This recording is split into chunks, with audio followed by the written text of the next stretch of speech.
presidente en alta gama, tal como les había anunciado, pasando situaciones difíciles en el mundo, en el planeta. Este programa no puede quedarse ajeno a lo que está pasando. Abinader habló el fin de semana y aparte de que habló el fin de semana, el fin de semana fue el viernes el 27. 27. Pregunta, bueno, a mí me acompaña como siempre el señor Alex Quesada, ya compañero nuestro, analista de temas sociopolíticos. Y aparte de eso, tengo un invitado especial que siempre nos da la mano, su colaboración Chévere, y su chévere. apoyo es clave. Participa también aquí en el programa de Panorama SDO y el programa Visión Global. Y en otros medios de comunicación, ya usted lo ha visto, su nombre es Pío Antonio Peguero, que está aquí Bienvenido. y está acompañándonos, que va a tocar el tema. Primero, voy con lo primero. Pregunta para Alex Quesada. ¿Qué le pareció el discurso de Abinader? En un minuto, Alex. Bien, Bien, malo, bueno, dijo la verdad, mintió, lo que usted considere. bien, bueno, como producto de mercadotecnia que es Luis Abinader, volvió a apelar entonces a una memoria emocional haciendo una recopilación de 5 años y medio de su ejecutoria. Y entonces eso ha creado que haya hecho un periplo prácticamente de 5.400 obras, número que coteja esta tarde y que da el propio Delifne Ascensión, exministro de Obras Públicas, y dice, yo fui el compilador de las obras. Entonces el presidente usa toda esa altisonancia para ponerla aquí porque necesita tener números contundentes. Ahora, crea entonces un debate chatarra en las comunidades cuando la gente se pregunta dónde están las 77 obras de Barahona, de San Juan, dónde están las 210 de Santiago. Pero entonces ya sabemos que al presidente aquí, aunque él vaya a inaugurar un Tarantín en la Duarte con París, le van a llamar obra a eso.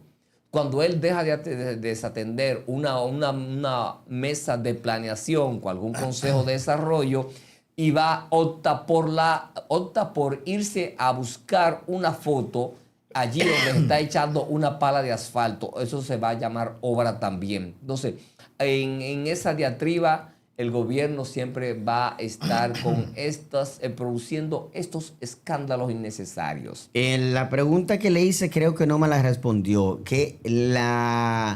El discurso, ¿qué le pareció? ¿Estuvo bien? ¿Fue honesto? ¿Dijo la verdad? ¿Ha cumplido con lo que ha dicho? ¿Sí o no? Un ¿En qué escapismo, una porcentaje? obra de escape, una obra de mostrar un país que la gente dice, ¿dónde está este país? ¿Dónde están estos pobres que salieron de la pobreza? ¿Dónde está toda esta parafernalia? ¿Dónde está ese país que no tiene energía eléctrica? Está anunciando una NASA en Pedernales. Entonces, todas esas contradicciones nos confrontan y nos llevan a levantar las orejas. Pero lo vital no se habla del hoyo eléctrico. No se habla de eso, no se habla del dinero tomado a Aerodón. ¿Dónde están esas obras anunciadas? ¿Dónde está el puente de Villamella? ¿Dónde está el puente que va a sustituir el flotante del río Osama? ¿Dónde está eso? Paso con Pío Antonio Peguero. ¿Qué le pareció el discurso del presidente? ¿En cuáles cosas dijo la verdad y en cuál cosa dijo mentira, señor Pío? Fue un discurso fantasioso. Anda, un discurso donde él pintó un país inexistente.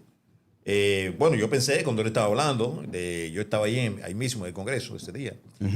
Sí, yo pensé que cuando él estaba hablando que nosotros estábamos en Suiza, Holanda, Bélgica, Luxemburgo, un país de eso, no en República Dominicana, porque realmente lo que él está, como él estaba pintando este país en un discurso de 2 horas y 44 minutos, dije yo, bueno.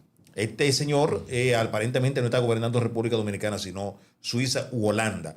De ahí es que fue un discurso fantasioso, un discurso donde realmente no fue honesto en cuanto a las obras que él enunció que había construido durante el recién año pasado. Recuerda, y que el pueblo dominicano recuerde, que las memorias de un presidente que según el artículo 114 está obligado a rendir todos los años, es decir, la memoria del año anterior, porque estas memorias fueron las del año anterior.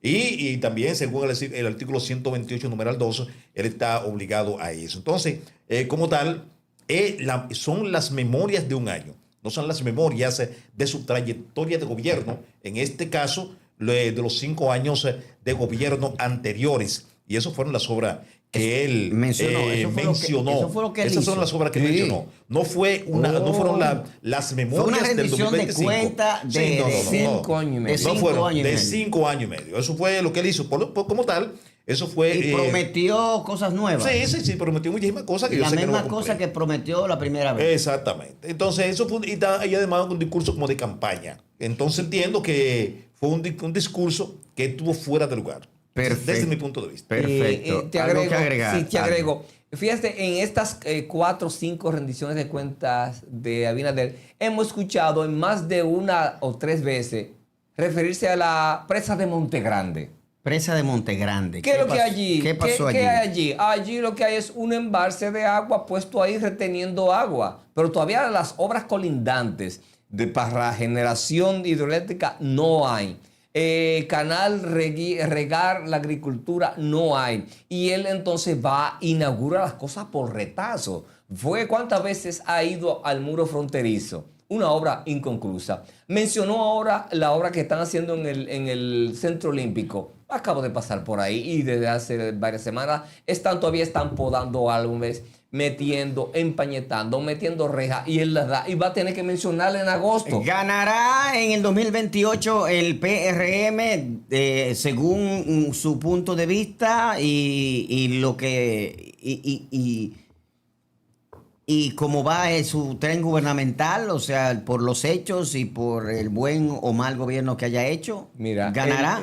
¿Sí o no? El gobierno con este nivel de inflación, con la desmoralización, el nivel de descenso que está teniendo en las encuestas y el virtual candidato que podría tener, que no genera confianza, señores, lástima decir, ¿quién conoce la familia de David Collado? El hombre más misterioso de este país es David Collado.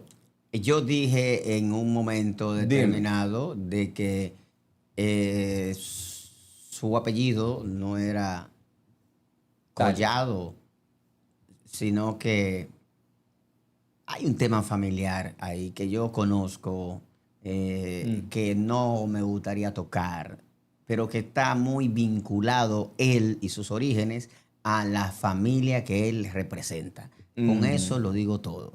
Pues hay muchas dudas. La pregunta va para Pío ahora. Y te comento, el presidente está muy afectado del caso Senasa. Está incluso la rueda de prensa, la semanal, eso no está fuera de calendario. Entonces, verlo a él en una pose dramática, eufórica ahí, como mandándole un mensajito o a los amigos de la vuelta o a los jueces que pueden cantar. Okay. Lució ahí muy teatral. Pero usted no me respondió. ¿Podría ganar en el 2028 cómo va? No. Ok. Pío, usted, ¿cómo ve el gobierno actualmente? ¿Podría ganar en el 2028? No, jamás. Primero, los funcionarios del gobierno del presidente Abinader no tienen la más mínima idea de lo que es dirigir un Estado, de lo que es dirigir un país. No hay capacidad, no hay eficiencia, no hay coordinación entre las palabras y los hechos. Además, los grandes escándalos de corrupción que han abatido a este gobierno lo tienen en un nivel de descrédito en la población que es casi imposible que ellos puedan sortear todo esto. Okay. Porque los escándalos de corrupción están por doquier y entiendo que ahora mismo, con los candidatos que tiene el Partido de la Revolucionario Moderno, que son los que supuestamente uno de ellos será el candidato presidencial de ese partido, no podrán enfrentar a una maquinaria opositora bien aceitada y dirigida por uno de los políticos de mayor arraigo, de los políticos más veteranos y de los políticos con mayor capacidad de hacer oposición a la República Dominicana, que es el doctor Leonel Fernández. Leonel se pronunció al respecto, ¿no? Sí, Usted tiene en 30 segundos lo que dijo Leonel resumido ahí, Alex. Bueno, él pintó, Leonel se preguntaba sobre esta historia de ficción de Steven Spielberg, ¿dónde está? ¿Dónde está el pronunciamiento sobre, nos faltan datos sobre ese acuerdo de la NASA y Pedernales? También explicar que ya no lo menciona. Los fondos de Aerodón, que he dicho aquí varias veces, que ese dinero va a perseguir a Luis Abinader el resto de su vida. Ok. ¿Usted vio si Leonel dijo algo al respecto? No, Leonel Fernández lo que dijo es que no, que fue un discurso prácticamente lo mismo que yo te dije hace un momento, un discurso que no tuvo fundamento, no hay arraigo, es un discurso fantasioso, donde él pinta un país inexistente, la República Dominicana, que no se refirió además a los principales, a otros problemas que aquejan nuestro país, como es el caso de la migración ilegal, que no se refirió a eso. No se refirió. No habló de eso, no habló tampoco del escándalo. Dijo que no tiene cómplice, que no tenía cómplice, sí, que él tenía amigos pero no cómplice, algo que ya le había repetido en otras ocasiones. Pero de los principales escándalos de corrupción tampoco habló, de los 100.000 millones, de los 100.000 millones de pesos, de los 100.000 millones del hoyo de Senasa. Que eso es algo que él va a perseguir durante el resto de su gobierno, que son, a partir de agosto, le quedan 2 años. Y por para cerrar, más obra que haga un gobierno, debe irse a lo vital. La inflación que acogota a ese pueblo. Pero tampoco habló de los problemas energéticos que está presentando la República Dominicana. Dos blackouts, 2 apagones generales en menos de 3 meses. ¿No lo mencionó? Nunca se había visto esto en la República Dominicana. Okay. El sistema eléctrico dominicano está en el suelo. Incluso, déjeme decir una cosa, que uno de los periodistas más arraigados de aquí, el mismo Salvador Holguín, dijo que él tenía, y mira que Salvador Holguín es medio del presidente, y él dijo que él tenía que destituir a Celso Marrancini. Lo tenía que destituir y no habló. Y Celso Marrancini ahí está todavía. Administrando. Va a ser difícil quitarlo. Administrando el sistema eléctrico dominicano de manera muy ineficiente. Y al director y al presidente del Banco Central, ¿cómo es? Albizu. Esas son gente difícil. Sí, pero es que no puede. Ya Marrancini tiene que irse para su casa. Sí, pero tiene que irse para su casa, porque eso le está haciendo. Celso Marrancini le está haciendo un flaco servicio al gobierno del Partido Revolucionario Moderno. Y ese va a ser uno de las principales causas de la salida del poder de del PRM y Luis Abinader Corona. Perfecto. Cerramos este tema con una queja de Chedi García al respecto del discurso del presidente, y de aquí pasamos al tema de lo que está pasando a nivel internacional, Medio Oriente, Irán, Trump, Irak. Sí, Israel. Venimos con eso. Esta es la queja de Chedi García al señor presidente. En este gobierno no existen intocables. Señor presidente, y los que se robaron la prenda de Chelsea. No existen protegidos. Señor presidente, y los que se robaron la prenda de Chelsea. No existen excusas. Señor presidente, y los que se robaron la prenda de Chelsea. Nadie está por encima de la ley. Señor presidente, los que se robaron la prenda de Chelsea. Y cuando han surgido pruebas. Señor presidente, y los que se robaron la prenda de Chelsea. Y cuando han surgido pruebas. Tenemos pruebas, señor presidente. Aquí están, se metieron a su casa con armas largas, se la llevaron. Incluso en instituciones tan sensibles como Senasa. Sí, señor presidente, Senasa, está bien lo que usted quiera, pero no me maree la prenda de Chelsea. La respuesta ha sido una sola. Señor presidente, llame a los jefes. Enviarla al Ministerio Público. Señor presidente, que aparezca en la prenda. Ayúdame ahí, señor presidente. Para que investigue, actúe y se asuman las consecuencias. Presidente, ayúdame. No me van a sacar. No me van a sacar. Sin interferencia, sin presiones, sin encubrimiento. No me van a sacar. El presidente. Señor presidente, ayúdame. Suéltame, maldito lamón, suéltame, lamón. Vámonos con otro tema de lo que están pasando a nivel global. Quisimos terminar con Chedi García. De manera jocosa. Otro de los temas internacionales que están acaparando la atención, el programa Alta Gama no puede quedarse fuera. Se trata precisamente de la situación que vamos a ver si podemos colocar algunas imágenes. Misiles y drones de Irán ataca a la quinta flota de Estados Unidos en Bahrein, en Oriente Medio. Esa es una de las informaciones que hay. Alex Quesada, por favor, usted podría, en lo que yo coloco imágenes, usted podría decirme una introducción sobre este conflicto. ¿Qué es lo que ha pasado? Enfrentar una dictadura de 47 años es una gran decisión. ¿Qué provocó que se armara este desastre? Las caos. tensiones acumuladas, sobre todo en los últimos dos o tres años de la generación joven. Ahí, recuerden, la eliminación de la joven Mahsa Amini, porque no llevaba el velo puesto, la policía de la moral. Eso envió a la generación joven a las calles de Irán. Y hay una cifra entonces de pérdidas de vida, cerca de los 30.000. Ahora, ¿de dónde viene todo esto? De la revolución islámica, que aprovechando cierto letargo de que el Shah de Irán, Reza Pahlavi, entró en un proceso de cierto deterioro. Pero previo a eso, en los años 70, Irán era una nación pujante, occidentalizada, de mujeres bellas, de universidades llenas de mujeres y todo un estilo de vida prácticamente cosmopolita, una gran parte de la población. Pero entonces había también cierto deterioro, había corrupción, había producción de petróleo. Recuerden, en los 70 también hubo una crisis petrolera, la OPEP, hubo hasta la toma de una reunión de la OPEP por elementos armados. Se ralentizó un poco y desde el exterior, desde París, el ayatollah dio un golpe de Estado. Ese país aprovechó, Irán aprovechó también para manifestarse en contra del Shah y le dieron cabida a este nuevo gobierno que entró en el 79. Ahora, esta gente llegó con un modelo teocrático, absolutista, o sea, religioso. ¿Y qué hizo? Las mujeres pasaron a ser víctimas y esclavas.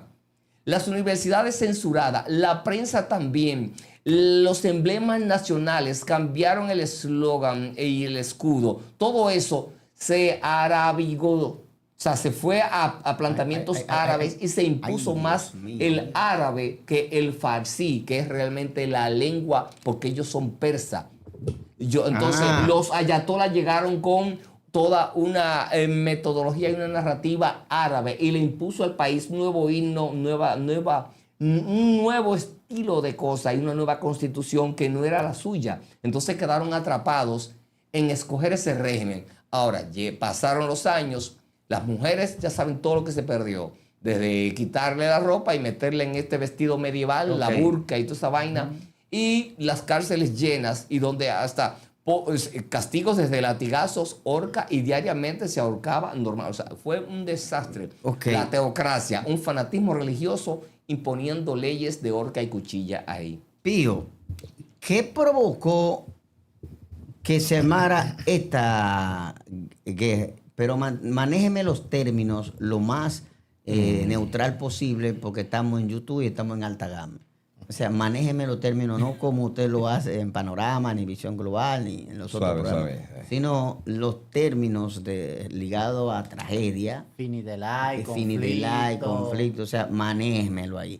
Pero vamos al principio. ¿Qué provocó este desenlace que nos tomó de sorpresa a nosotros ahora el fin de semana? Mira, en el 2003 hubo en Irak, cuando gobernaba en ese entonces George W. Bush, George Walker Bush, hijo de también un expresidente estadounidense, de George Bush Sr., se dio unos bombardeos sobre Irak. Entonces, eso fue provocado porque Irak supuestamente tenía armas de destrucción masiva.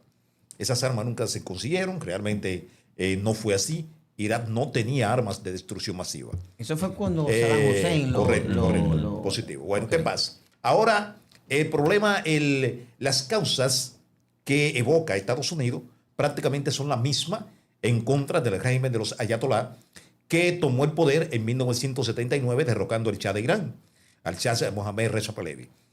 Ahora se acusa a Irán de tener en su poder uranio enriquecido a un 60%, casi listo para la construcción de una bomba nuclear.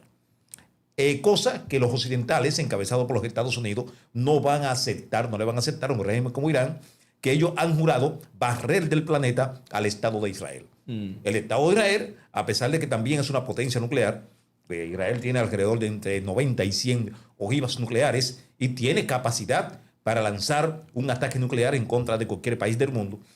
Ellos no van a aceptar eso. Por eso fue que en la guerra, llamada Guerra de los 12 días, que se dio entre Israel e Irán en junio pasado, allí los Estados Unidos tomaron parte por Israel y atacaron las instalaciones donde supuestamente se estaba enriqueciendo ese uranio y se estaba preparando ya prácticamente ya la construcción de un armas nuclear que Occidente no va a aceptar que Irán la tenga. Esa es la principal causa de este conflicto. La principal causa de este conflicto es desmantelar lo que es el sistema, el probable sistema de construcción de una bomba nuclear por parte del régimen de los ayatolá. ¿Quién es Jamenei? Jamenei era el líder supremo. Recuerde que el líder supremo de Irán es el líder político y espiritual supremo, es el que está por encima de todo. El presidente Pezeshkian, en este caso, no es una especie de líder, pero más decorativo que otras cosas. Como pasa en Haití. Exacto. ¿Por qué? Porque las decisiones finales las toma el líder supremo, no es el presidente. Es lo mismo, por ejemplo, que cuando se trata de una monarquía presidencialista, que es el caso de España, donde hay un rey que es el jefe de la política exterior, pero hay un presidente, no un presidente de España, sino el presidente del gobierno. Porque no es el presidente. Aquí en República Dominicana se estila que es el presidente de la República. Ya no es, el presidente de España no, el presidente del gobierno español. Por eso se habla de presidentes y jefes de Estado. Exactamente. Entonces, el jefe de Estado en España es el rey. Es el rey, que es el jefe del Estado y es el jefe de la política exterior. Aquí el presidente es el jefe del Estado y al mismo tiempo es el jefe de la política exterior. En Inglaterra, perdón, en Gran Bretaña, no Inglaterra, en Gran Bretaña o el Reino Unido, que es como se le debe decir, la monarquía es una monarquía parlamentaria. Una monarquía donde hay dos cámaras, las cámaras de los lores y las cámaras de los comunes. Y allí entonces hay un primer ministro, y hay un rey también. Y el rey ya prácticamente en Gran Bretaña es una posición decorativa. No tiene decisiones esenciales en cuanto a la política exterior. Continuamos con Irán. En Irán, por ejemplo, se da el caso de que el líder supremo es la autoridad suprema en términos políticos y en términos espiritual del país. En este caso lo era Khamenei. Miren, ¿qué hizo Estados Unidos e Israel? La meta de Estados Unidos e Israel, o los objetivos, eran decapitar el régimen y lo lograron. Por ejemplo, los Estados Unidos le dieron la inteligencia a Israel, colaboraron con la inteligencia, con la posición donde estaba en un momento determinado el ayatolá y su cúpula reunido. Por eso el ataque fue a la 1 de la madrugada, porque a esa hora, en la mañana, fíjense que la mayoría de los ataques eran de noche, pero en la mañana ya ellos sabían dónde el régimen iraní, dónde la cúpula gobernante iraní se reunía para llevar a cabo o planificar lo que se iba a hacer durante el día. Es decir, todos los informes se le daban a Khamenei aquí en estas reuniones y de ahí fue que el ataque fue lanzado en la mañana. Miren ustedes. Entonces, esa fue la principal causa. Evitar o desmantelar el programa nuclear de Irán, que ya tiene alrededor de 400 gramos de uranio enriquecido, que son con ese uranio enriquecido ya a un 60%, muy cerca del 90%, suficiente para poder construir armas nucleares. Ya se puede, muy pronto, se podría en poco tiempo obtener un armas nucleares que podría ser utilizada en contra de su objetivo principal en el Medio Oriente, que lo es el Estado de Israel. Ok. Sí. Ale, Y- ¿qué usted cree de la... Bueno, ¿quiere hacer algún aporte? No, bueno, Israel luce ahí como es el estado más occidentalizado, pro-norteamericano, el estilo de vida que lleva. También hemos visto también la visión de los Emiratos, cómo esa gente se ha ido alineando, incluso Donald Trump tiene inversiones en los Emiratos. Ahí las empresas Trump se están moviendo a esos espacios. El crecimiento de Dubái, Dubái, Oman, todas esas áreas están occidentalizadas, recibiendo influencia de Estados Unidos. Entonces, Israel ha estado rodeado de muchos enemigos ahí, pero el más radical por su condición teocrática es Irán, que necesita eliminar a esa nación del mapa. Mira, ¿y qué pasa aquí? Irán no era el que tenía problemas recientemente con la India. No, No, Pakistán, son no, socios. Pakistán fue, ok. Porque Ok. incluso Pakistán es una de las 9 potencias nucleares. Ahora mismo Pakistán está en guerra con Afganistán, Afganistán. con los, Ajá. con los talibanes, y allí han habido incluso algunas manifestaciones pro-iraní, recordando que Irán tiene frontera con Pakistán. Mira qué pasa, aquí en esta zona, los Estados Unidos tienen parte de las bases militares más importantes fuera del territorio estadounidense. Por ejemplo, la base de Al Udeid, que está en Qatar. Qatar es un país pequeño, 11.586 kilómetros cuadrados, pero está catalogado como uno de los países o el segundo país más rico del mundo después después de Luxemburgo, que se supone que es el país más rico del mundo, por su alto nivel de ingreso per cápita. Pero la base naval de Al Udeid es la base naval más grande que tienen los Estados Unidos fuera de su territorio. Pero también tienen base importante en Arabia Saudita, en Omán, en Bahrein, en los Emiratos Árabes Unidos, en Irak también. Entonces ya ellos, los iraníes, cometieron el error de atacar a las 8 bases militares de los Estados Unidos, incluyendo la base de la Quinta Flota, que está en Manama, que es la capital de Bahrein. Allí, la Quinta Flota estadounidense fue atacada. Ahora, quiero decirte lo siguiente.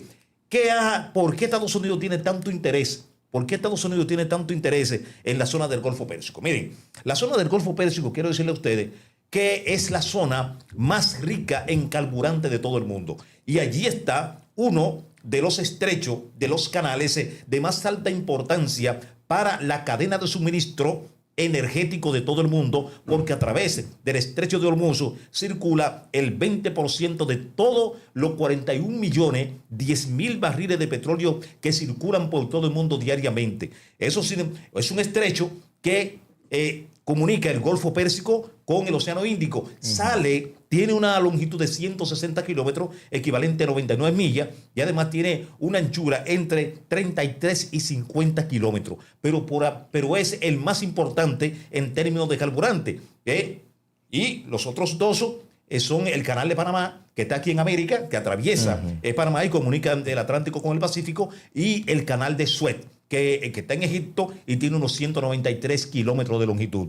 Es decir, que estamos hablando de la zona de mayor productividad de petróleo del mundo. Irán, por ejemplo, tiene la tercera mayor reserva de petróleo de todo el mundo, equivalente a 209.000 millones de barriles de petróleo del mundo. Venezuela tiene la más grande con 303.806 millones, y Arabia Saudita tiene la segunda, que tiene 267.408 millones de barriles de petróleo de reserva, y tiene una de las producciones más grandes del mundo. Ahí está el estrecho de Hormuz. Aquí, que está en el Golfo Pérsico. ¿Qué estamos viendo ahí? Ahí está el Golfo Pérsico y el estrecho de Hormuz. Ahí vemos que Irán es el país que tiene el control casi total de lo que es el estrecho de Hormuz, junto con los Emiratos Árabes Unidos, que son occidentales, pero ahí están también Bahrein, que es uno de los países que están en el estrecho de Hormuz, está Yemen también, y los Emiratos Árabes, como dije hace un momento. Sí, este pedacito arriba, es aquí Omán, es el estrecho de Hormuz. Sí. Esta Entonces están las puntita dos aquí. flechitas pequeñas, Exacto, esa es bueno. la parte más crítica, más estrecha. Sí, que tiene 33 sí. kilómetros. Sí, Debajo tiene de 33 esa, la Hay parte 33 crema, kilómetros entre Sí. los Emiratos Árabes e Irán. Ahí está, exacto. Sí, Los Emiratos exacto. Árabes e Irán. Y la punta de los Emiratos Árabes es Omán. Y ese mapa que parece República Dominicana, que está arribita. ¿A dónde? No, no, Dominicana, son- ¿dónde? el amarillo, el amarillo. No, eso no es No, República no, son Dominicana. islas. No, que es el que Bien. tiene como una flecha, que parece una flecha, amarillo. Todas esas No, son- esos son islas que Pertenece están a aquí. Irán. Exacto, claro. Bien, claro. ahora por ahí pasa, realmente suple a los clientes de Irán. O sea, la India, China, Rusia, aunque Rusia por su tamaño territorial tiene también conexiones de oleoducto a nivel de terreno. Pero por ahí es que pasa el petróleo para sus socios, sus clientes, especialmente China y la India. Por eso es que, aunque ellos se atacaron a varios, primeramente atravesaron varios barcos de ellos. Luego, y le dijeron a las otras flotas que se desalojaran el área, que no intentaran. ¿Qué va a pasar en lo adelante? ¿Va a continuar, tú crees? es un ¿O se punto- detiene ahí o se es un suman punto. otros países? Esa es la gran pregunta de hasta cuándo y además el nivel sucesoral de la cúpula en Irán. Ahora, si con la muerte de el ayatollah, el régimen va a cambiar. Tú quitaste al dictador. Ahora, va a cambiar el estilo de vida, la represión, la juventud va a volver a las calles, la prensa va a volver a trabajar, las mujeres van a conseguir libertad para salir a las calles otra vez. ¿Quién con atacó ropa primero? suave. ¿Quién atacó primero?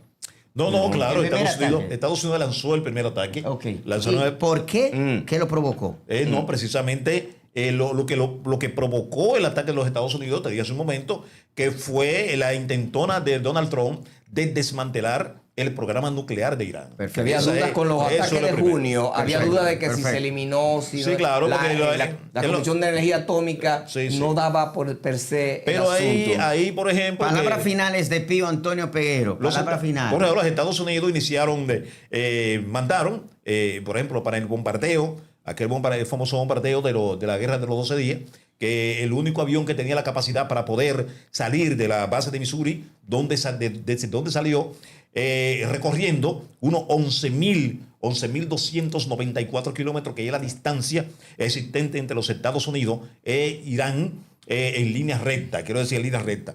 En línea recta realmente son 9.117, pero hay otras fuentes que dicen que desde la base de Missouri hasta llegar a Irán son 11.294 kilómetros en línea recta, y el único avión capaz de poder